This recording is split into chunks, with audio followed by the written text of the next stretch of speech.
Me dijo que no estaba lista para comprometerse. 12 años seguidos. Yo seguí mi vida, conocí a alguien y estoy bien. Ahora ella, con 32, exige que yo rompa mi relación para darle la oportunidad que nunca quiso darme a mí. Marina me miró a los ojos y me dijo que yo era su propiedad, como si estuviera hablando de un carro y no de una persona. Y lo dijo con una tranquilidad de alguien que cree que el mundo le debe cosas por existir. Yo me quedé ahí, con la sonrisa más falsa y educada de mi vida, sintiendo que si decía una palabra más, iba a explotar por dentro. Me llamo Elías y si esto suena absurdo es porque lo es, pero durante años yo fui el tipo que siempre estaba. El que contestaba cuando a ella le daban ataques de ansiedad por un ex, el que aparecía con comida cuando se le caía el mundo, el que la escuchaba cuando necesitaba llorar sin molestar a nadie más. También era el tipo con el que se acostaba cuando se sentía sola, y al que después le decía que no confundiera las cosas. A mí me daba vergüenza admitirlo en voz alta, pero ese papel me lo aprendí de memoria porque yo estaba enamorado de ella de verdad.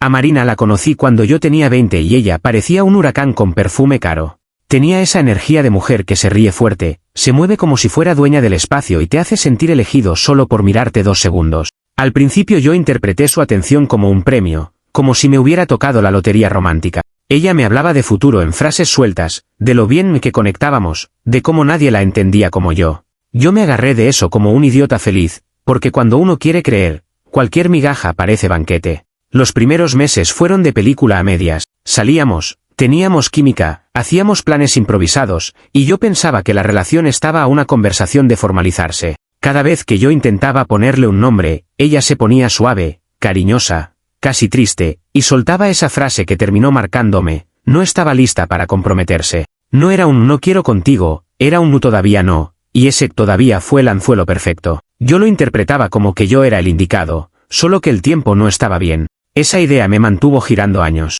Con el tiempo, la dinámica se volvió un ciclo tan perfecto que daba miedo. Yo me acercaba, buscaba claridad, proponía algo serio, y ella se alejaba con sus miedos y su discurso de libertad.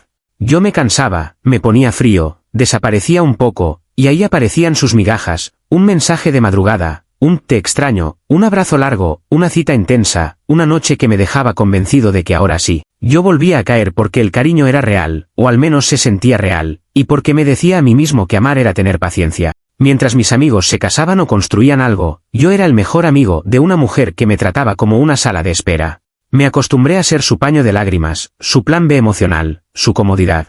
Ella me contaba de otros tipos con una naturalidad brutal, como si yo fuera una amiga más, y después me miraba con ternura y me pedía que no me fuera. Yo tragaba orgullo, tragaba celos, tragaba todo, porque cuando Marina se ponía dulce, era como si apagara el resto del mundo. Y yo, en esa estupidez romántica, pensé que eso era amor. El desgaste no llegó con un gran evento, llegó con la acumulación. Con el hecho de que yo ya no sabía quién era sin ese rol de el que siempre está.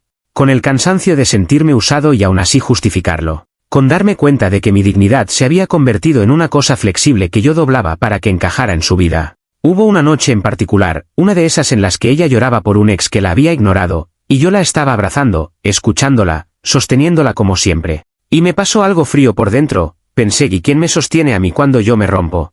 Esa pregunta no me dejó dormir. El último año antes de cortar el cordón, yo empecé a poner pequeñas fronteras. Contestaba más tarde, decía que estaba ocupado, no corría como perro entrenado. Y cada vez que yo me alejaba, Marina se convertía en la mejor versión de sí misma, justo lo suficiente para recuperarme. Era como si su amor dependiera de mi ausencia, y eso me terminó de enfermar.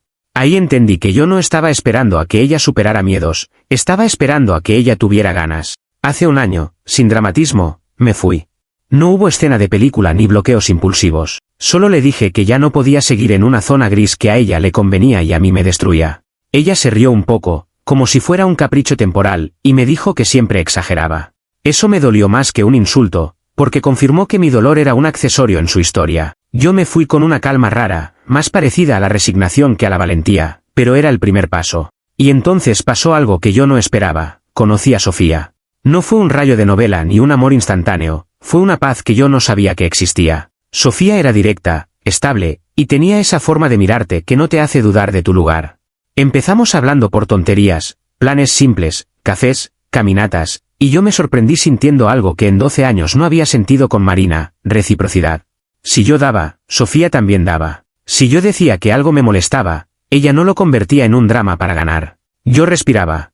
Con Sofía aprendí que el cariño no debería sentirse como un examen constante. Aprendí que alguien puede quererte sin tenerte colgado de un hilo. Me di cuenta de que yo había normalizado una relación donde mi función era sostener y esperar, como si mi vida fuera una sala de espera con música de ascensor. Sofía me devolvió mi propio centro sin siquiera intentarlo, solo siendo coherente, y a la vez, me hizo ver lo ridículo que había sido lo mío con Marina. La semana pasada fue el choque con la realidad, el golpe que me confirmó que Marina nunca me vio como persona.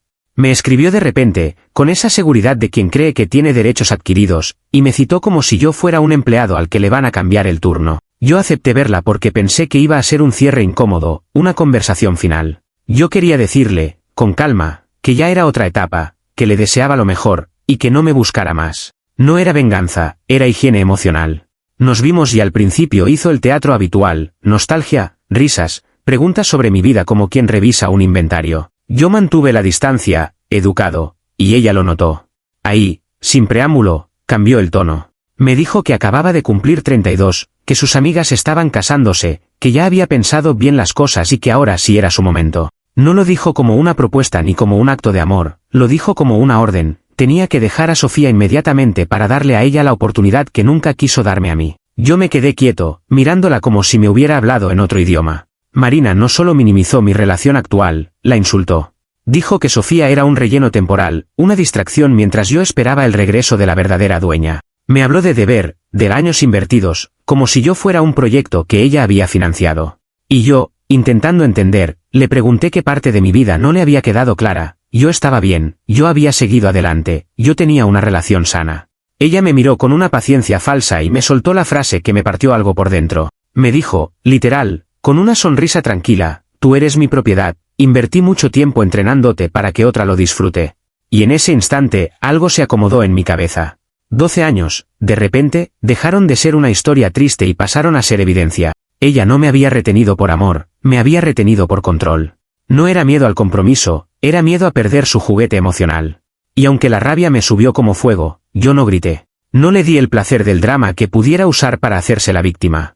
Me quedé calmado, fingiendo una serenidad que por dentro me costaba mantener, y la miré como si me hubiera convencido. Le dije que tenía razón, que 12 años pesaban, que no era algo que se pudiera barrer debajo de la alfombra. Le dije que necesitaba arreglar las cosas bien, con cuidado, para que lo nuestro empezara sin heridas. Vi cómo se le iluminó la cara, como si acabara de ganar un premio. Y ahí tomé mi primera decisión estratégica, no bloquearla, no insultarla, no entrar en su juego, sino dejar que pensara que había ganado. Comentarios de la historia principal.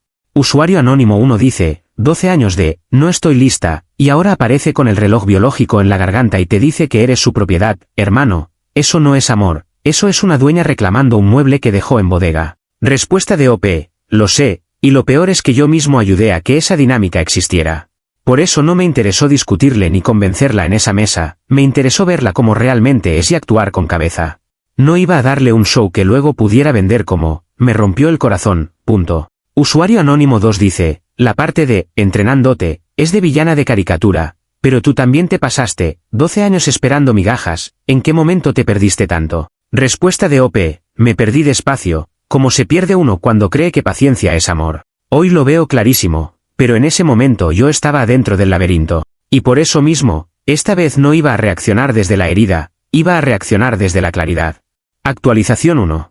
Ha pasado una semana desde la última actualización. Yo salí de esa conversación con una calma que no era paz, era control táctico. Tenía dos opciones, cortar todo de golpe y arriesgarme a que Marina inventara una narrativa donde ella era la víctima abandonada, o dejarla hablar lo suficiente como para que se expusiera sola. Elegí lo segundo porque Marina no sabe ganar en silencio. Si cree que ganó, lo grita, lo exhibe, lo convierte en espectáculo, y ahí es donde se cae. Los días siguientes, Marina se puso insoportablemente triunfal. Me mandaba mensajes como si ya hubiera firmado un contrato conmigo, mezclando cariño falso con órdenes pequeñas. Me preguntaba cuándo iba a hablar con Sofía, me daba consejos sobre cómo hacerlo sin que la otra se ponga intensa, y hablaba de nuestra nueva etapa con esa seguridad de alguien que no contempla el rechazo como posibilidad. Yo respondía lo justo, con frases neutras, alimentando el delirio sin escribir nada que luego pudiera usar como prueba de que yo volví por amor. Ella se emocionaba con cualquier migaja porque para ella el control es adictivo. Le dije que necesitaba unos días para romper suavemente con Sofía, como si yo estuviera gestionando un trámite incómodo. También le dije que quería que nuestro reencuentro fuera algo oficial, algo que cerrara el ciclo, porque después de 12 años no íbamos a jugar a escondernos. Le propuse que fuera en la fiesta de aniversario de mis padres, donde estaría mi familia y algunos amigos comunes. No lo presenté como una trampa, lo presenté como un acto maduro para empezar bien. Marina mordió el anzuelo como si fuera el postre final de una cena perfecta. En cuestión de horas, empezó a mandarme fotos de vestidos. No era un vestido cualquiera, era blanco, con cortes que gritaban protagonista. Me los mandaba con frases como si ya fuera obvio que yo iba a anunciar algo. También empezó a hablar de mi departamento como si fuera suyo, preguntando por muebles, por colores, por nuestro espacio, como si yo fuera un invitado temporal en mi propia vida. Yo la dejaba hablar porque cada frase era una cuerda más que ella misma se amarraba al cuello socialmente. El problema fue que Marina no se quedó en el circuito de mensajes conmigo, le dio por llamar a mi mamá. Y no para pedir disculpas ni para hablar con humildad, sino para anunciar que volvía a casa. Mi madre, que ha visto 12 años de mi desgaste y que nunca tragó a Marina, casi se atraganta de la impresión. Marina le hablaba con esa falsa dulzura de nuera perfecta, como si mi familia fuera un decorado que ella podía reactivar cuando le convenía. Mi mamá me llamó con una mezcla de rabia e incredulidad, preguntándome qué demonios estaba pasando. Ahí fue donde tuve que actuar rápido, porque si mi madre explotaba, Marina se iba a victimizar.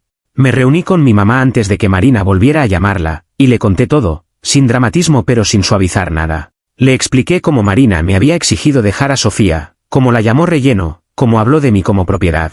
Mi mamá se quedó seria, con esa expresión que solo aparece cuando alguien toca a su hijo de manera sucia. Yo le pedí algo que nunca pensé que pediría, que jugara un papel.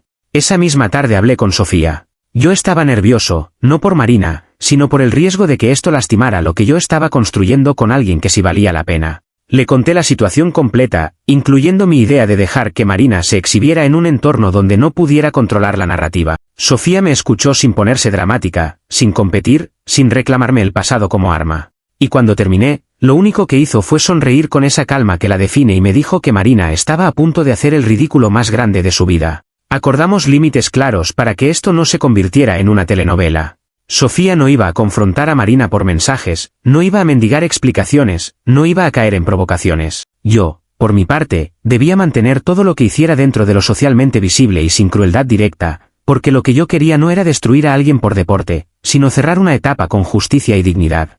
La diferencia entre venganza y dignidad es el control, y yo no iba a perderlo por impulso. Mi mamá, contra todo pronóstico, se entusiasmó.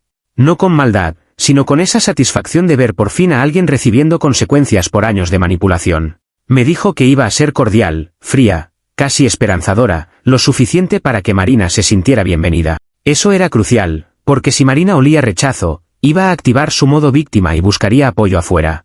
Pero si se sentía aceptada, iba a caminar directo al escenario creyendo que era su coronación. Mientras tanto, Marina seguía escalando. Ya no era vamos a intentarlo, eran cuando estemos juntos. Me mandó una lista mental de cambios que yo debía hacer para que ella estuviera cómoda. Me preguntó si yo podía vender ciertas cosas de mi departamento porque son de soltero y ya no iban con la imagen que ella quería. Yo le respondía con frases vagas, y ella interpretaba mi vaguedad como obediencia. En su cabeza, yo ya estaba de vuelta en la jaula, y eso la hacía brillar de orgullo. Lo más grotesco fue la naturalidad con la que hablaba de Sofía, como si yo fuera a desecharla como un recibo. Y eso, más que rabia, me dio claridad.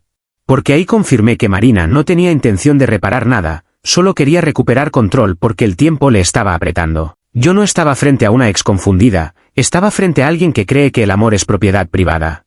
Y esa semana me convencí de que mi plan no solo era estratégico, era necesario para cortar la mentira pública que ella iba a fabricar si yo solo decía no. Llegó el fin de semana y la fiesta empezó a sentirse como un tablero de ajedrez. Yo veía cada mensaje de Marina como una pieza que avanzaba hacia el centro, sin darse cuenta de que estaba entrando a una trampa construida con su propio ego. Mi mamá ya sabía qué decir y qué no decir. Sofía ya tenía la calma de quien no compite con fantasmas. Y yo, por primera vez en mucho tiempo, sentí que no estaba reaccionando, estaba decidiendo. La noche antes de la fiesta, Marina me escribió como si fuera la gerente de mi vida. Me dijo que no me preocupara, que ella iba a manejar a mi familia, que les iba a caer bien otra vez, que todo iba a salir perfecto. Y remató con una frase que me hizo sonreír por lo absurdo, me dijo que estaba orgullosa de mí por haber esperado. Como si mi vida fuera un examen que ella calificaba. Yo le respondí algo corto, y me fui a dormir con una sensación extraña, no de miedo, sino de anticipación. Porque ya no había vuelta atrás. Marina iba a entrar a esa fiesta creyendo que era su regreso triunfal. Y yo iba a dejar que caminara sola hacia su propio espejo, donde por fin vería lo que era. El único riesgo era que se adelantara con mi familia o que armara una escena antes del momento preciso. Ese era el gancho que me quedó clavado en la cabeza. Marina nunca sigue guiones ajenos, y eso podía explotar en cualquier segundo. Comentarios de la actualización 1. Usuario anónimo 1 dice, la tipa llamando a tu mamá para decir que, vuelve a casa, después de tratarte como juguete por 12 años, eso no es seguridad, eso es delirio con wifi. Respuesta de OP, exacto, y por eso no podía cortar con un, no, simple. Ella iba a convertirlo en un cuento donde yo era el malo que no supo esperar. Si quería proteger mi relación y mi paz, tenía que dejar que ella se mostrara tal cual, frente a gente que no compra su teatro. Usuario anónimo 2 dice, tu mamá, encantada, con la jugada me dio vida, pero cuidado, si te sale mal, Marina arma un show y te quema con medio mundo. No estás jugando con una persona estable. Respuesta de OP, por eso puse reglas internas desde el inicio. Nada de insultos, nada de humillación directa, nada de mensajes que puedan sacarse de contexto. El punto no era hacerla sufrir por placer, era cerrarle la puerta sin que ella pudiera fingir que la puerta sigue abierta. Actualización 2. Han pasado 2 semanas desde la última actualización. La fiesta ya había quedado atrás en el calendario como una fecha marcada con resaltador, y Marina estaba tan convencida de que el final era suyo que empezó a actuar como si ya hubiera cobrado el premio. Yo no tuve que empujarla demasiado, solo insinuar la idea correcta y dejar que su ego hiciera el resto del trabajo. Le solté, como quien no quiere la cosa, que en la fiesta probablemente haría un anuncio importante porque ya estaba cansado de perder tiempo. No dije compromiso, no dije nombres, no dije nada concreto, pero con Marina no hace falta, escucha lo que quiere escuchar y lo convierte en certeza. A partir de ese día, se transformó en una adolescente con crisis de protagonista. Sus mensajes pasaron de ¿cómo vas con lo de Sofía? ¿A qué música pondremos cuando hagas el anuncio? Me mandaba capturas de anillos discretos, como si yo estuviera pidiendo su asesoría, y me hablaba de su nueva etapa con esa dulzura falsa que siempre usa cuando siente que el control vuelve a su mano. Yo la dejaba flotar en esa fantasía, midiendo mis respuestas para que nada fuera explícito, pero lo suficiente para que ella no dudara. En el fondo, lo que estaba haciendo era darle cuerda a una cometa en un día de viento, era inevitable que se estrellara. Lo primero que hizo fue convertirlo en redes sociales. Publicó historias con frases crípticas de que el amor verdadero siempre vuelve y al final todo se acomoda, como si estuviera narrando una serie donde ella era la heroína. Subió fotos con sonrisas de triunfo, como si ya supiera algo que el mundo no, y empezó a responder comentarios con indirectas sobre cerrar ciclos. Lo más revelador fue que no se limitó a celebrarlo en silencio. Quería que todos supieran que estaba ganando, porque para ella el amor siempre ha sido una competencia donde lo importante es quedar por encima de otra mujer, no construir algo real. La segunda jugada, la que me confirmó que Marina no tenía freno, fue escribirle a Sofía. No un mensaje educado ni una aclaración, sino un mensaje venenoso, directo, con el tipo de confianza que solo tiene alguien que cree que el mundo es suyo. Sofía me lo mostró riéndose, no por burla, sino por lo absurdo del asunto. Marina le decía algo como que lo disfrutara mientras duraba, que los dueños siempre regresan, que ella era un intermedio. Y lo peor no era el contenido, era el tono de superioridad, como si estuviera hablando con una empleada temporal que debe devolver el uniforme. Ahí yo tuve que contener 2 cosas al mismo tiempo, mi rabia y mi impulso protector. Porque una parte de mí quería responderle con todo, aplastarla con palabras, romperle el ego en pedazos antes de la fiesta. Pero eso le daba lo que ella quería, interacción, drama, material para victimizarse o para decir que Sofía la estaba atacando. Así que hice lo que venía practicando desde la primera conversación, control total. Le dije a Sofía que no respondiera, que guardara el mensaje, que lo dejara como evidencia social silenciosa. Sofía, sin perder la elegancia, estuvo de acuerdo. Yo, por mi parte, mantuve mi silencio frente a Marina con precisión quirúrgica. No la corregí. No le puse límites todavía, no le dije que estaba loca. Solo seguí con la idea de que necesitaba hacer las cosas bien y que estaba arreglando detalles para que el anuncio fuera perfecto. Marina interpretó mi tranquilidad como sumisión.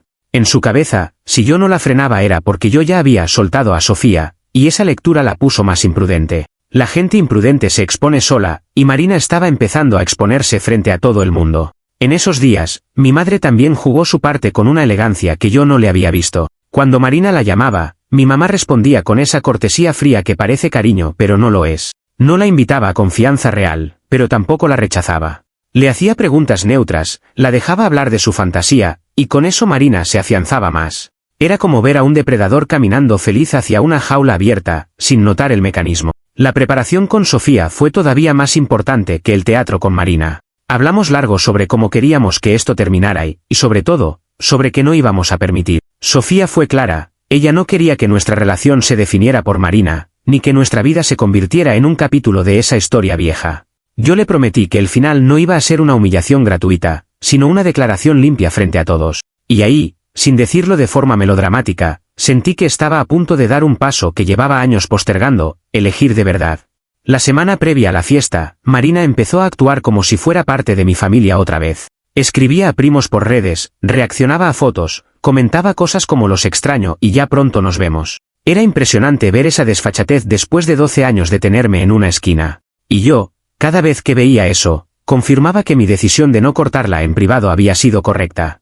Porque si yo lo hacía en privado, ella iba a decir que yo era cruel, que la engañé, que nunca la amé. Pero si se exponía delante de todos, su propia conducta sería el argumento. Llegó el día de la fiesta y yo me desperté con una mezcla de serenidad y tensión. No era nervio de qué pasará, era conciencia de que una etapa estaba por cerrarse. Sofía estaba tranquila, vestida con esa sobriedad que la hace ver aún más segura, y mi madre estaba preparada para mantener la compostura sin permitir que Marina dominara la escena. Yo me repetí algo simple, hoy no se trata de Marina, se trata de la vida que yo elegí después de sobrevivirla.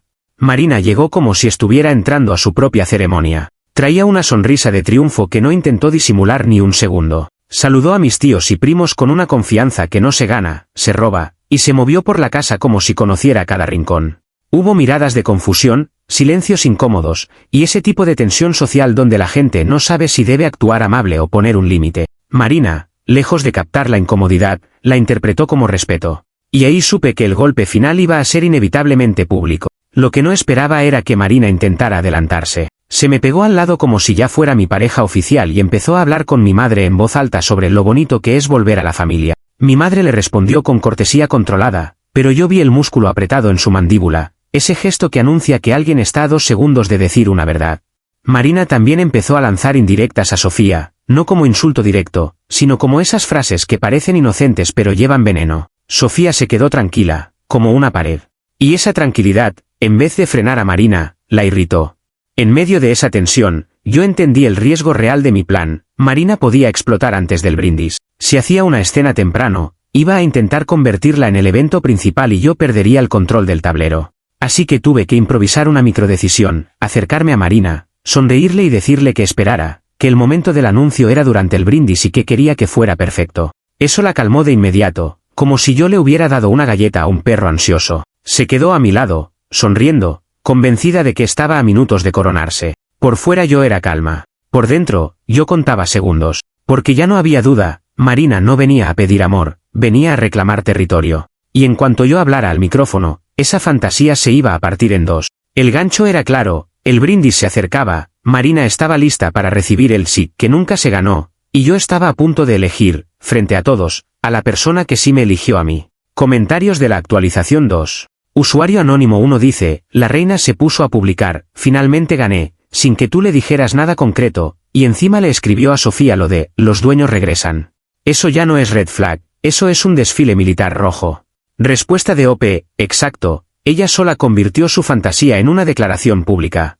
Yo no tuve que mancharme con insultos ni con discusiones eternas. Mientras más hablaba ella, más claro quedaba que no estaba volviendo por amor, sino por orgullo y por pánico a quedarse atrás. Usuario anónimo 2 dice, me da risa que se pasee por la fiesta como anfitriona, pero ojo, esa gente cuando se cae no cae en silencio, cae arrastrando a todos. Si hace show, te va a querer pintar como el villano. Respuesta de OP, por eso la estructura del final era importante, que la verdad se viera sola, sin necesidad de que yo la ataque. Yo no iba a discutir con ella, iba a mostrar, con hechos, a quién elijo y por qué.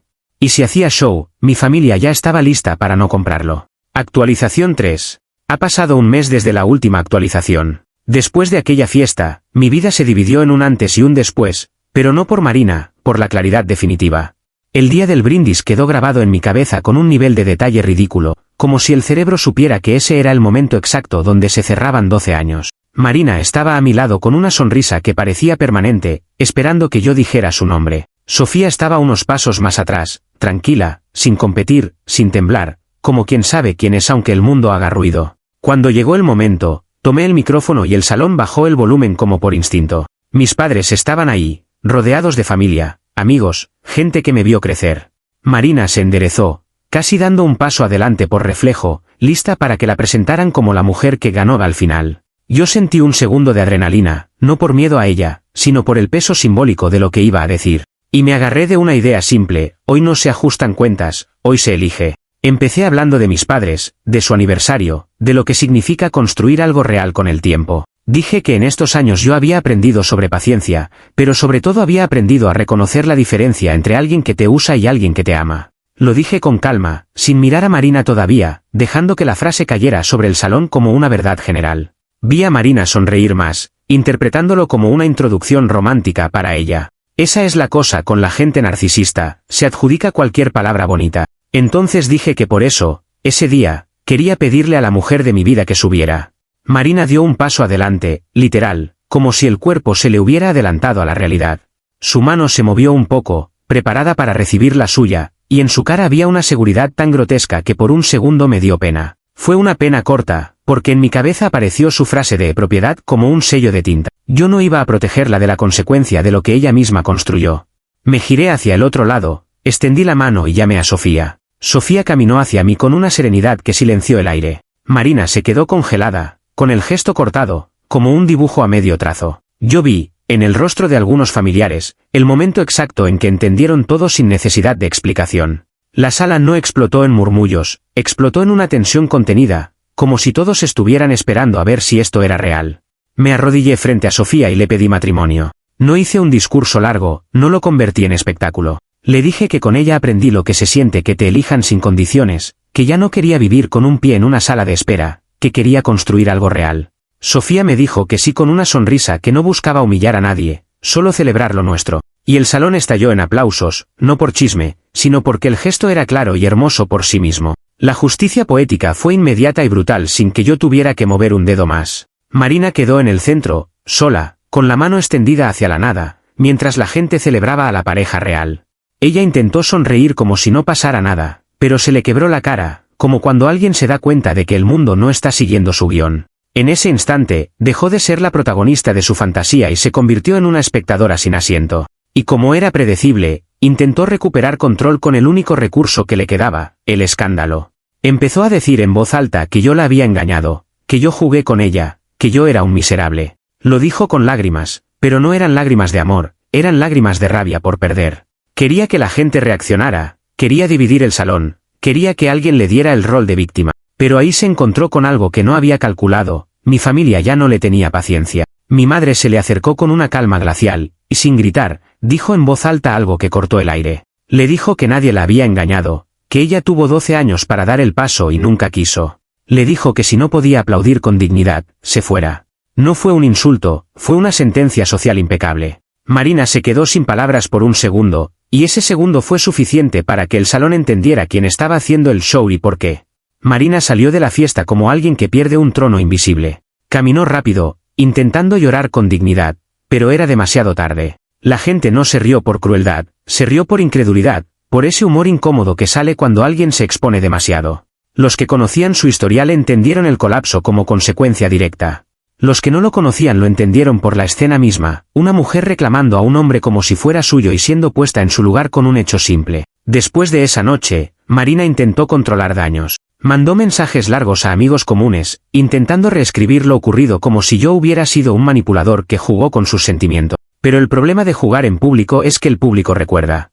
Había demasiada gente que vio cómo entró actuando como dueña, cómo se pegó a mí, cómo trató a Sofía con desprecio indirecto, y cómo explotó cuando la realidad no le dio lo que quería. Su versión se cayó porque estaba construida sobre una mentira que ya no servía. En las semanas siguientes, empezó su caída silenciosa. Algunos amigos comunes dejaron de responderle o le pusieron distancia. Su propio orgullo la traicionó, porque ella misma había publicado indirectas de gané y siempre vuelve que ahora se veían ridículas. Y como ella vive del estatus, el ridículo le dolió más que cualquier rechazo privado. Me enteré por terceros, no porque yo la buscara, de que borró publicaciones, cambió rutinas, evitó lugares donde pudiera encontrarse miradas que la recordaran. Lo más simbólico fue enterarme de que se cambió de gimnasio y limpió sus redes. No por arrepentimiento, sino por vergüenza.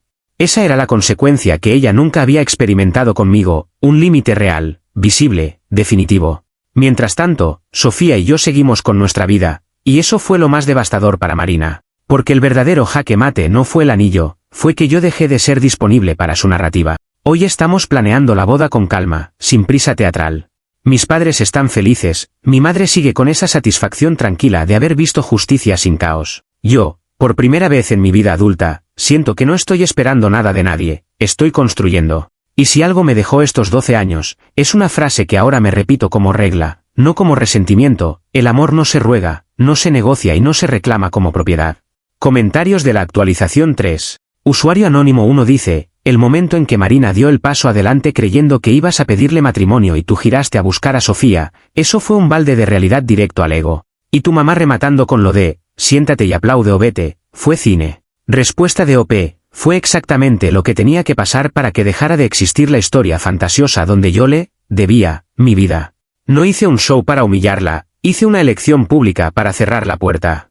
Mi mamá solo dijo lo que todos estaban pensando y lo dijo con clase. Usuario anónimo 2 dice: igual te digo algo, esto te salió perfecto, pero tú te jugaste un riesgo enorme. Si Marina era más inteligente te quemaba con una escena previa o te armaba un drama legal. Te salvaste porque ella es impulsiva. Respuesta de OP: acepto el punto, no es un plan universal, es una respuesta a una persona específica. Por eso cuidé cada detalle para no dejar material manipulable y para tener testigos de su comportamiento. Y la razón por la que lo hice así fue simple: quería proteger mi presente, no solo castigar mi pasado.